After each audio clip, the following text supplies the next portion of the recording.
Integrated rate equation for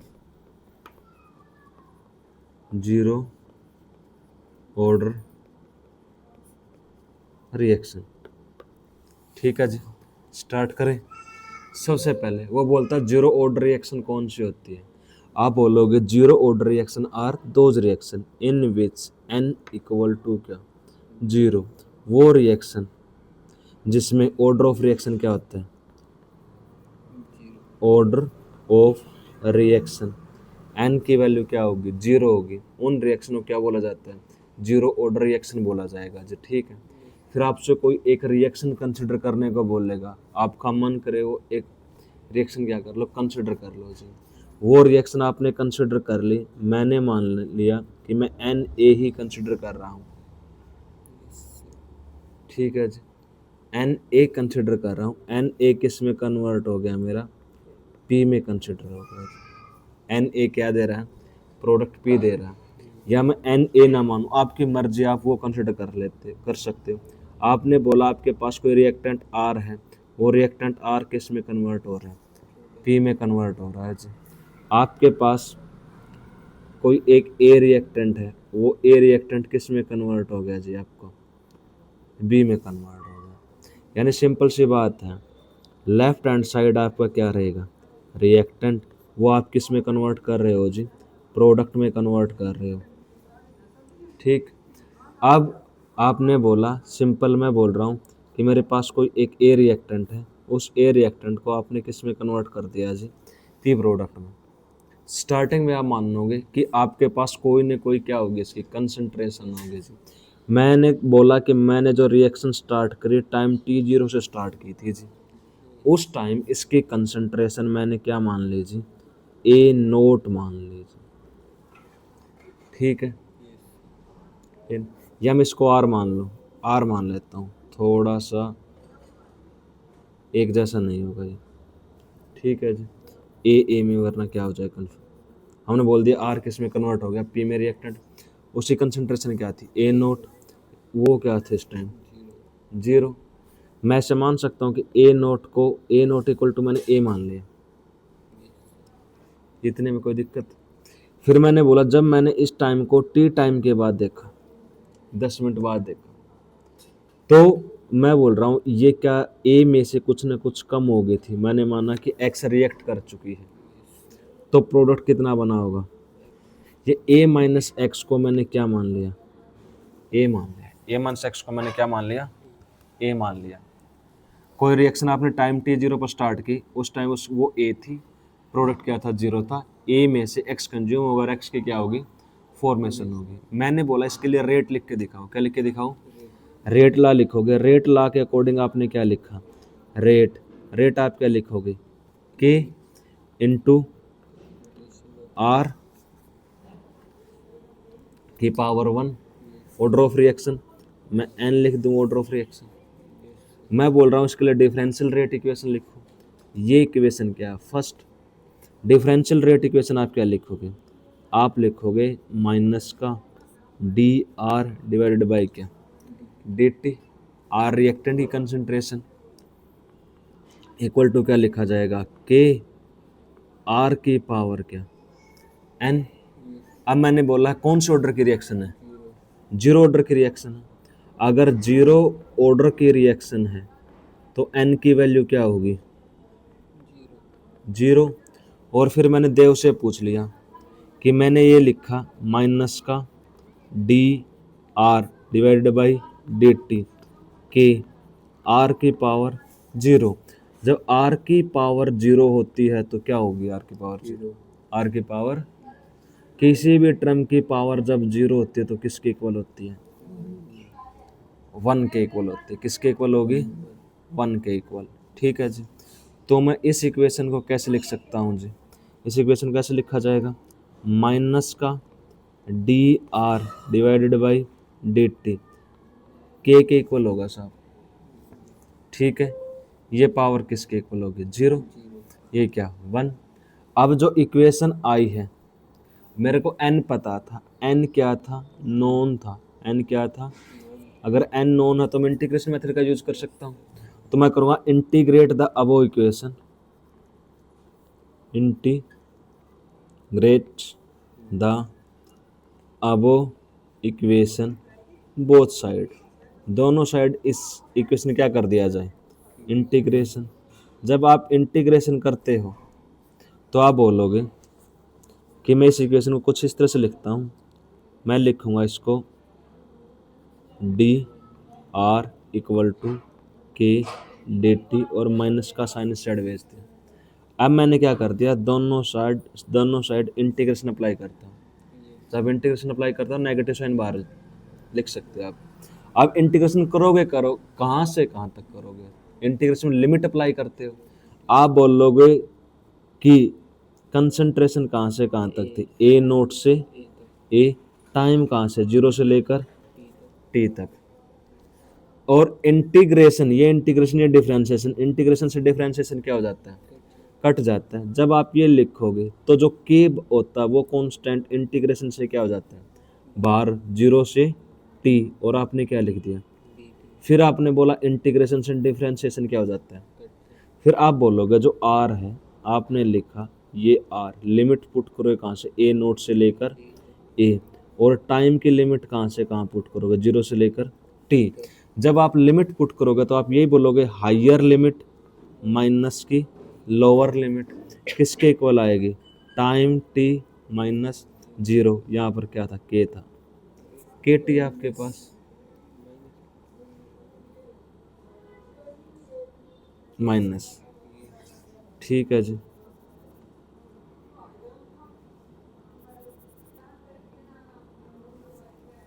अब इस equation को इस तरह से लिखा जा सकता है, इक्वेशन आई क्या, ए किसके इक्वल है जी, ए माइनस ए नोट किसके इक्वल आ गया जी, माइनस के टी के। यहाँ से अब आप हर एक वैल्यू लिख सकते हो। आप बोलोगे ए किसके इक्वल आएगा, आप लिखोगे ए नोट माइनस के टी के, या आप लिख सकते हो ए नोट किसके इक्वल आएगा, ए प्लस के टी के। तीनों की तीनों इक्वेशन यूज होगी। इसको क्या बोला जाता है, जीरो ऑर्डर, कि आपने इतनी वैल्यू फाइंड कर ली, ए नोट किसके इक्वल आया, ए प्लस के टी के। आप इस इक्वेशन का जो भी नाम देना चाहो दे सकते हैं। हमने इसको क्या नाम दे दिया जी, अभी तक इक्वेशन, ये इक्वेशन हमने क्या मान ली, सेकंड, इतनी बात आई। अब ए नोट है, अब वो ग्राफ ड्रा कराता है, ग्राफ किस पर ड्रा कराएगा, टाइम टी पर, कितनी कंसंट्रेशन का टाइम, कि टाइम टी पर आपके पास कंसंट्रेशन कितनी थी, आप ग्राफ ड्रा कर दो। अब आप इस इक्वेशन को दोबारा लिखोगे जी, ए वाले को, ए किसके इक्वल है, ए नोट माइनस ए क्या है, टाइम टी पर कंसंट्रेशन। अब जो आपसे ग्राफ ड्रा कराएगा वो ग्राफ ड्रा करा किसके बीच में कराएगा, वो बोलेगा जो कंसंट्रेशन ए है और जो टाइम टी है उसके बीच में ग्राफ ड्रा कर दो। आप बोलोगे ग्राफ कैसे आएगा, वो बोलेगा फर्स्ट लाइन है y, straight line equation, y is equal to c plus m x. अब वो बोल रहा है जो आपके पास वाई एक्सिस पर क्या लिखोगे, ए, इंटरसेप्ट क्या आपके पास सी, एक्स एक्सिस पर क्या लिखोगे, टाइम, और स्लोप क्या है, के, स्लोप क्या है। अब वो बोलता है कैसा है स्लोप, कैसा है नेगेटिव, स्लोप कैसा है, तो ये वैल्यू क्या आएगी, इसका ग्राफ ऐसा आएगा। स्लोप की वैल्यू एम है, क्या आएगी, माइनस के वैल्यू आती है जी।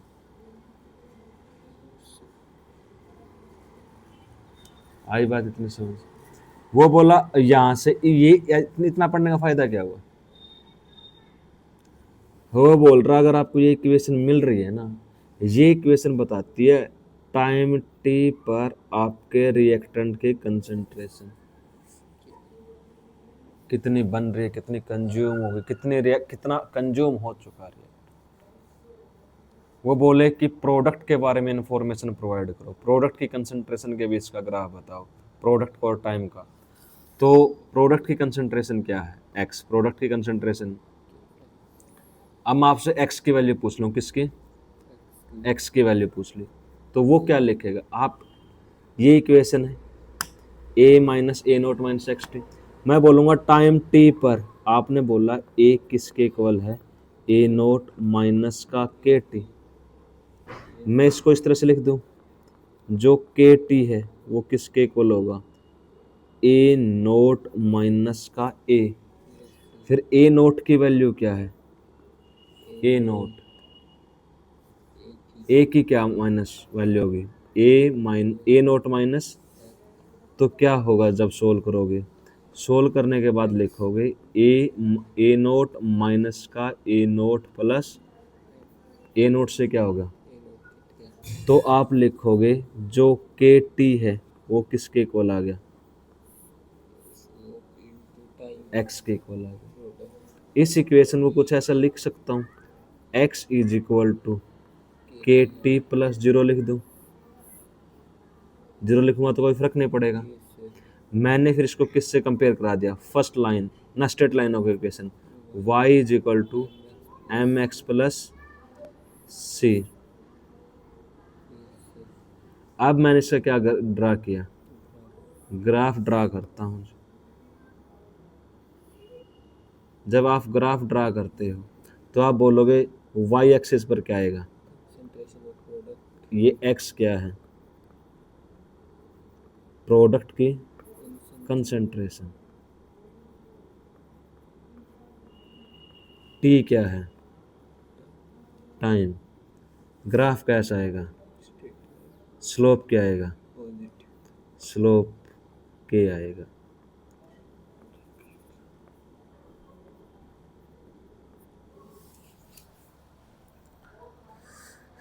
ठीक है साहब, अभी आपको किसकी वैल्यू मिल गई, रिएक्टेंट की, और किसकी वैल्यू मिल गई, प्रोडक्ट की।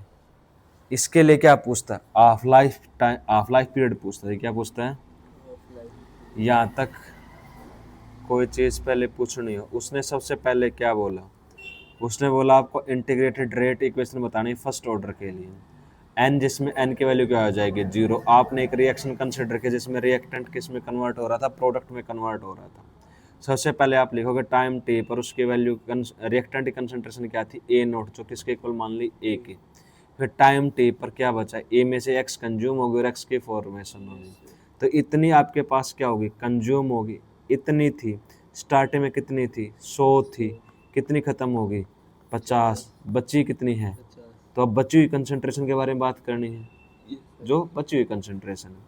फिर आपने रेट लिखना स्टार्ट किया, जब रेट लिखा तो के आर की पावर एन, फिर आपने बोला ऑर्डर क्या है, जीरो, तो एन की वैल्यू क्या हो जाएगी, जीरो। जो एन की वैल्यू जीरो होगी तो आपने क्या, ये इक्वेशन आई है आपके पास, इस इक्वेशन को आपने लिखा, ठीक है जी, ये बचते रिएक्टेंट की पावर जीरो करेंगे तो 1 हो जाएगा। फिर आपने इंटीग्रेशन किया दोनों साइड, जब मैं इंटीग्रेशन करता हूँ दोनों साइड, ठीक है जी, इंटीग्रेशन करने पर आपके पास डिफरेंशिएशन से इंटीग्रेशन क्या हो जाता है, कट हो जाता है, डिफरेंशिएशन से इंटीग्रेशन क्या हुआ, कट हुआ।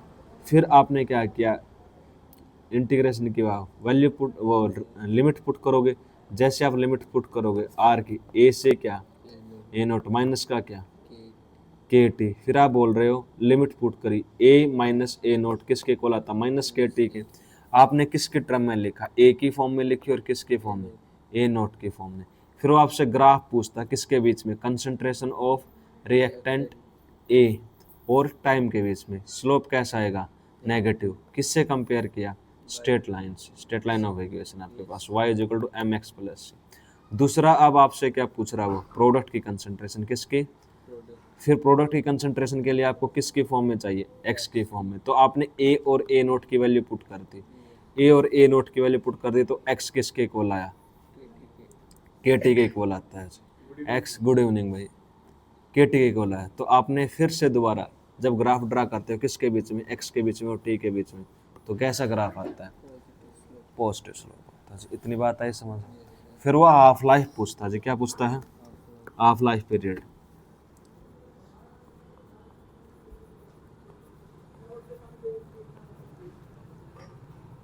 Half life period for zero order reaction. Half life क्या होता है, जब आपके रिएक्टेंट की कंसंट्रेशन क्या कर चुकी हो, हाफ रिएक्ट कर चुकी हो, क्या कर चुकी हो, जब आपका टाइम क्या हो गया, मान लो टाइम आप इसमें क्या लेते हो, हाफ लाइफ, टी की वैल्यू आपने क्या ली, हाफ।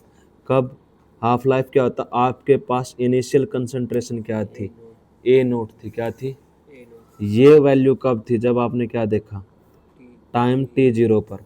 हाफ लाइफ क्या बोलता है, हाफ लाइफ बोलता है कि जो कंसंट्रेशन आपके पास टाइम टी पर है, ए है, वो क्या हो जाए, आप रिएक्ट कर चुके, क्या कर चुके ना, ए टाइम टी पर थी, जो टाइम टी पर जो कंसंट्रेशन है उस टाइम जो आपकी इनिशियल कंसंट्रेशन है वो कितना रिएक्ट कर चुकी है, हाफ। कितना रिएक्ट कर चुकी है, हाफ। अगर ये क्या था, अगर मैं ये वैल्यू कितनी मानूं, 100 मानूं टाइम टी जीरो पर, तो ये कितना रिएक्ट कर चुकी है, ठीक है, जिसका मतलब यही हुआ। अब आपने इसकी इक्वेशन लिखे थे जीरो ऑर्डर के, जीरो ऑर्डर के लिए आपने इक्वेशन आपकी आई थी, आपने बोला ए किसके इक्वल था, ए नोट माइनस के टी। मैं यहाँ से किसकी वैल्यू पूछ लूँ, टाइम की, तो आप टाइम की वैल्यू क्या बताओगे, के टी किसके इक्वल होगा, ए नोट माइनस ए के। मैंने बोला टाइम आपके पास हाफ हो चुका है, टी हाफ, ए की वैल्यू क्या है, मैं लिखूंगा 1/k।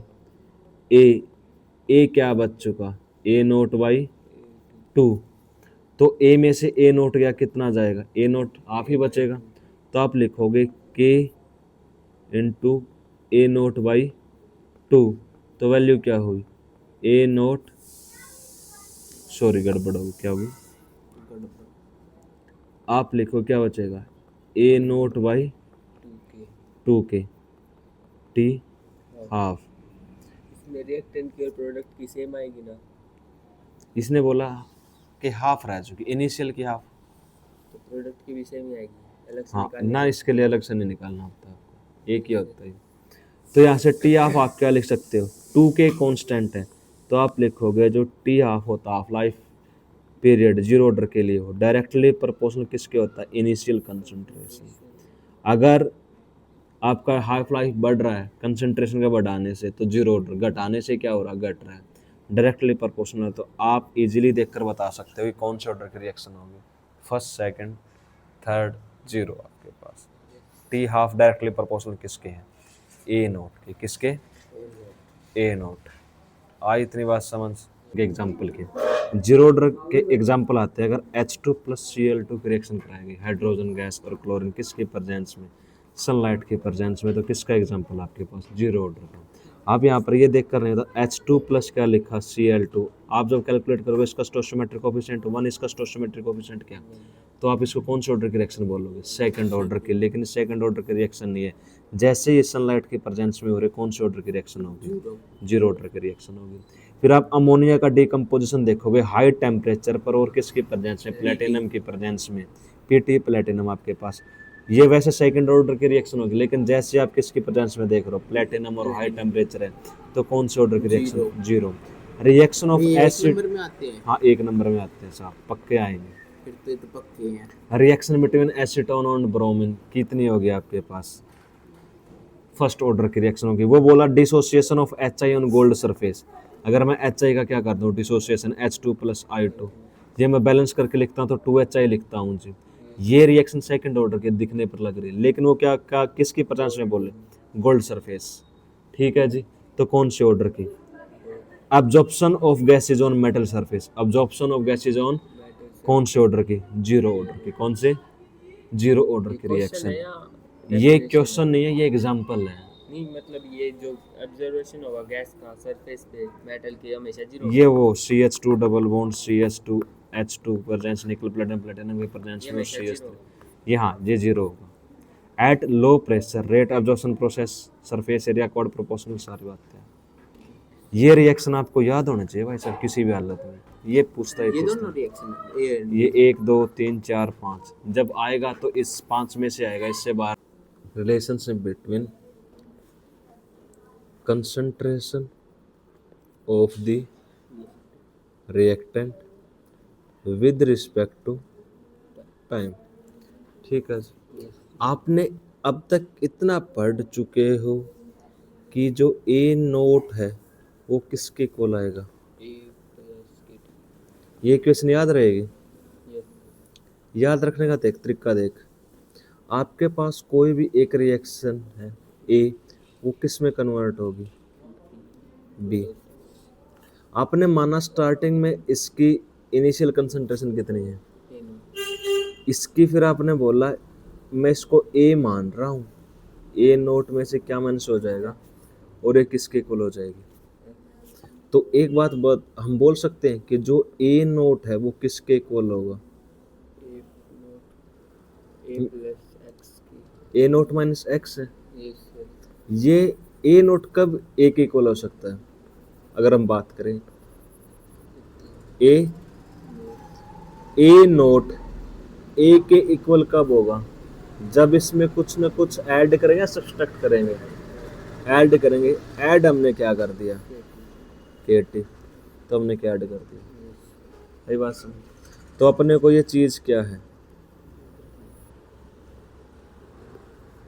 आसान है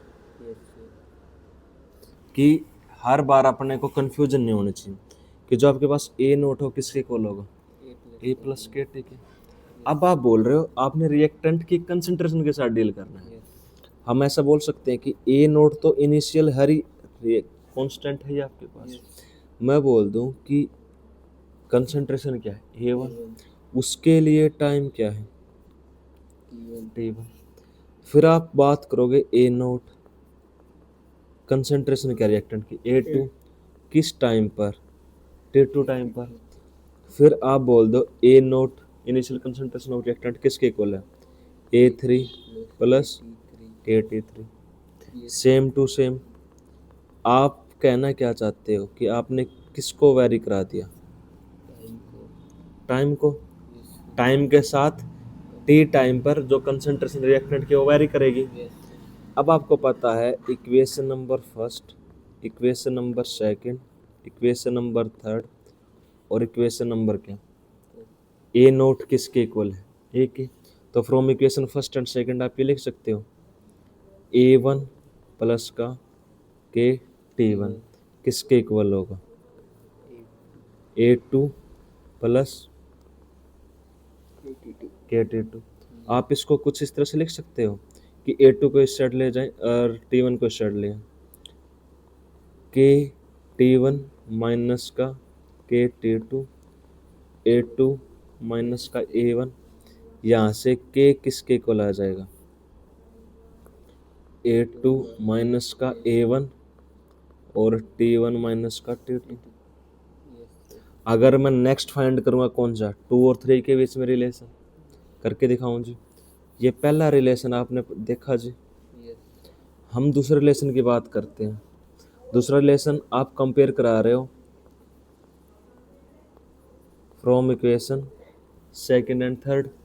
सेकंड एंड थर्ड से आप क्या लिखोगे, A2 प्लस के T2 किसके इक्वल होगा, A3 प्लस के। तो आप इसको ऐसे लिख सकते हो के T2 माइनस के T3, A3 माइनस A2। तो यहाँ से आप के किसके इक्वल लिख सकते हो, A3 minus A2, T2 minus T3 किसके इक्वल आ रहा है, ये भी किसके इक्वल आ रहा है, के। दोनों किसके इक्वल आए साहब, के। मैं एक जर्नल लिख दूं, अगर मैं जर्नल लिख रहा हूँ तो मैं इसको इस तरह लिख सकता हूँ साहब कि जो आपके पास के है वो किसके इक्वल होगा, A2 माइनस A1। टाइम क्या था आपके पास, T1 माइनस T2। फिर आप लिखोगे A3 minus A2, T2 minus T3। और फिर आगे लिखते चलोगे A4 माइनस और T3 माइनस। अब आपसे मैं अगर पूछूं आपको रिएक्टेंट की कंसंट्रेशन गिवन है, आपसे पूछे कि बताओ कौन से ऑर्डर की रिएक्शन होगी, रिएक्टेंट की कंसंट्रेशन। हाँ, टाइम टेबल अलग अलग टाइम पर अलग अलग रिएक्टेंट की कंसंट्रेशन गिवन है, तो आप क्या बोलोगे, A2 माइनस A1 करोगे, A3 माइनस A2 करोगे, T1 माइनस T2 करोगे। अगर ये वैल्यू हर किसी के लिए क्या है, सेम। तो कौन से ऑर्डर के रिएक्शन बोलोगे, जीरो। जीरो ऑर्डर के। आपको किस तरह से डाटा देगा, आपको एक टेबल बनाएगा जिस तरह से, ठीक है जी, टेबल बनाकर बोलेगा कि ये रिएक्टेंट की कंसंट्रेशन आपके पास, और यहाँ पर किस लग रहा टाइम का, यहाँ पर कोई भी वैल्यू रख दे, 2 3 4 5 6 7 8 9 और 10। यस। टाइम क्या दे रहा है, यहाँ पर बोल रहा है कि ये 5 था, ये 10 था, ये 15 था, ये 20 था, ये 25, फिर 30, फिर 35, फिर 40 और फिर क्या, मिनट में दे, हावर में दे। आप कैलकुलेट करोगे, यस। 3 में से 2 गया आपके पास, क्या 1 बाई क्या 5 है आपके पास। हर किसी 1/5 आ रहा है आज, तो कौन सा ऑर्डर की रिएक्शन होगी, 1/5 सेम आएंगे तो जीरो ऑर्डर की। जीरो ऑर्डर की। यस। आपको इस तरह से डाटा प्रोवाइड करिए, तो हमने सिंपल लिखा है, तो आप बता सकते हो कौन सी ऑर्डर की रिएक्शन होगी। जी। आपके कंपटीशन के लिए बड़े अच्छे सवाल है, CBSE के लिए पीछे का काम हो गया, आप इतना लिख दोगे जो हम करके आए थे, यहाँ तक था ग्राफ, यस। ऑफ लाइफ पूछ लेगा। लेकिन क्वेश्चन तो ऐसे आएंगे कि वो आपको एक टेबल प्रोवाइड करेगा, टेबल प्रोवाइड करके बोला कौन सा ऑर्डर की रिएक्शन। इस तरह से एक मेथड है कि मैं रिएक्टेंट की कंसंट्रेशन देखकर मैं आपको बता सकता हूँ कि जीरो ऑर्डर की होगी, फर्स्ट ऑर्डर की या सेकंड ऑर्डर। ठीक है जी, यस। मैं सेकंड फर्स्ट ऑर्डर की भी ऐसे करेंगे। बिल्कुल आया समझ में यस। क्या कुछ चल रहा था। अब वो रिलेशनशिप पूछ ले, concentration of the product and time आपके पास। अब आपकी बारी, आप बोलोगे जो भी अभी तक आपने पूछा। अब बात है लोकेश की, लोकेश सर बोल रहे हैं जी, relationship between concentration of the product yes. With respect to time, with respect to time. हाँ जी बोलो, प्रोडक्ट की जो इक्वेशन आई थी वो क्या आई थी, जो A equal to A nought minus KT A equal to A nought minus KT। हाँ जी, एक्स वाली इक्वेशन कौन सी थी, A नॉट माइनस X कर देंगे। X equal to KT, x equal to, KT। ये इक्वेशन थी और थी, यस। एक्स क्या थी, product concentration concentration product. Of the product. Yes. जैसे के की वैल्यू निकाल ले, यस। या सिंपल लिख दे, X/T। हम इसको इस तरह भी लिख सकते हैं कि जब प्रोडक्ट की कंसंट्रेशन क्या है, x1 है, कौन से टाइम पर, T1 T1 पर, आप बोलोगे प्रोडक्ट की कंसंट्रेशन क्या है, X2 कि T2 T2 टाइम पर। वो बोल रहा प्रोडक्ट की कंसंट्रेशन क्या है, कि x3 कौन से टाइम पर। T3 वो बोले प्रोडक्ट की कंसंट्रेशन कितनी है, x4 के T4। वो बोला from equation first, from equation second, from equation third और फोर्थ। मैं के इक्वल लिख दूं, यस। अगर from equation first and second, चलो लिख ही लेते हैं, नहीं फिर पाछा बालक वीडियो खाता को वो समझ में को फ्रॉम इक्वेशन फर्स्ट एंड क्या बनेगा, आप के इक्वल लिखोगे, यस। के इक्वल मैं डायरेक्ट ऐसे लिख सकता हूँ, x1 upon T1, x2 upon और x3 अपॉन T3 और x4 अपॉन। अगर ये सारे के सारे क्या आते हैं इक्वल तो कौन से ऑर्डर की रिएक्शन होगी, जीरो। तो आप दे बता सकते हो कौन सा, जीरो ऑर्डर की रिएक्शन होगी साहब। ठीक है, इससे ज़्यादा तेरे लेवल पर नहीं आना चाहिए। ठीक है साहब, नहीं आएगा वाले, नहीं आएगा। प्रोडक्ट की कंसंट्रेशन रिएक्टेंट इसी तरह टी हाफ भी निकाल सकते हो, तो चलो मैं तेरे को बता ही दूँ, लड़ लेके याद रखेगा तो वो कराऊँ इतना ना करा। बात करते टी हाफ की, काफ़ी सारी चीज़ें मैं तेरे को दिखाता हूँ कितना पढ़ते थे। टी हाफ डायरेक्टली प्रोपोर्शनल किसके था? concentration of product. A note. Yes. हम इसको भी लिख सकते टी नोट, हमने बोला था ए नोट बाई 2K. 2K आपके पास। Yes sir. यहाँ पर क्या वैरी कराएगा? टाइम के साथ इनिशियल कंसंट्रेशन को वैरी करा दे। Yes sir. ये डाटा भी क्या आएगा? कांस्टेंट है। अगर 2K किसके इक्वल आ रहा है? A naught by 2K, A 2 by 2K, वो सारी बातें लिख की जा सकती है। लेकिन इसका पता अगर इसके डायरेक्टली प्रोपोर्शनल एक बढ़ रहा दूसरा घट रहा तो कौन से ऑर्डर की रिएक्शन होगी आपके पास? जीरो ऑर्डर की। ये रिलेशन हो तो है ही आपके पास। टी हाफ किसके ऊपर डिपेंड करता है? A node. Initial concentration of the Reactant. Reactant. यहाँ तक कोई भी बात पूछनी, एक फार्मूला ये, दूसरा फार्मूला ये, डायरेक्ट कई दोनों पूछ लेता है कई बार। अभी एक फार्मूला क्या पढ़ के आए? ए नोट है वो किसके इक्वल होगा? ए प्लस के टी के। ये बात ज़रूर याद रखेंगे।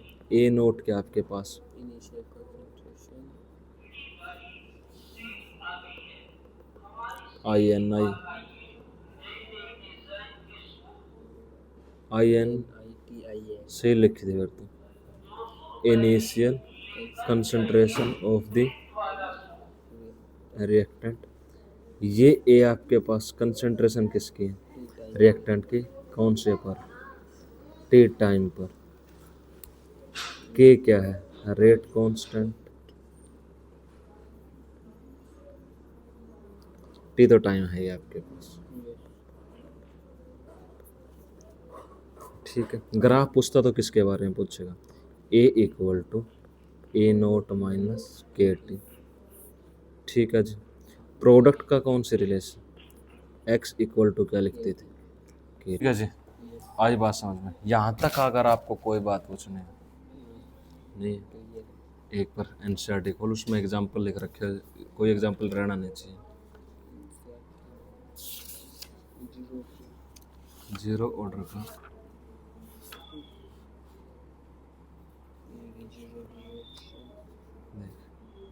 अमोनिया एग्जाम्पल आ गया। Yes sir. हाई टेम्परेचर लिख रखा है। गोल्ड सरफेस वाला आ गया HI का। Yes sir. और कोई रहता कुछ आगे नहीं, बस ये इसी बारे में पढ़, इससे आगे नहीं। Reaction to latin metal. High concentration. of ammonia अभी हो गया. HI का भी हो गया. ठीक है, Yes sir. डन है ना। इसने एक फार्मूला ये एक स्कोर बना रखा है, रेट कांस्टेंट पूछ रहा है। रेट कांस्टेंट लिखता कैसे हो? उसने लिखा ए है, फार्मूला तो क्या है? ए नोट माइनस का ए डिवाइड किससे कर रहा है? टाइम से। और क्या लिखती है? के। ठीक है जी, डन। ये किसी कंसंट्रेशन है आपके पास, initial concentration of reactant, time t पर रिएक्टेंट कंसंट्रेशन। डन। अब किसकी तरफ बढ़ते हैं?